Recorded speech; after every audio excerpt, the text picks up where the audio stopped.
Pria ispiluan begiratu eta asperen egin zuen. Bere azala triste eta nekatuta sentitzen zen, naiz eta 8 ordu betelo egin izan. Krema eta maskara garesti guztiak probatu zituen, baina itxura nekatua ez zen joan nahi. Nire azalak berriro distira egitea nahiko nuke, pentsatu zuen etsipen pixka batekin. Bere amak, Leelak, bere tristura ikusi eta nutrizionista lagunkoi batera eraman zuen. Anil doktoreak, nutrizionistak, benetako distira barrutik hasten dela azaldu zuen. Esan zuen, sekretua ez dago poto batean, baizik eta 5 elikagai vegetariano sinpletan. Lehenik, espinakak, azala konpontzen duten laguntzailez beteta dago.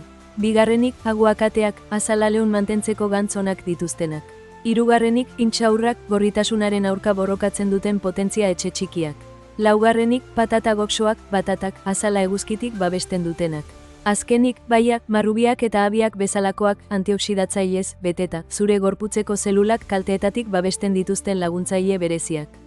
Pria eguneroko otorduetan 5 elementu hauek gehitzen hasi zen. Chipsen ordez intxaurrak jan zituen eta eguna espinakak eta baia irabiatu batekin hasi zuen. Aste gutxiren buruan aldaketa argia zen.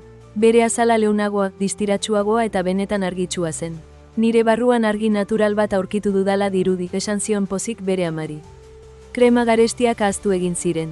Zure azala zure osasunaren ispilu da, elikatu ezazu elikagai sinple eta indartsuekin eta ikusi nola distira egiten duen. Barrutik distira naturala sortzeko ahalmena duzu. Orain, harpidetu eta iruzkindu zure azalarentzako elikagai gogokoena, baskuerepo, rekin.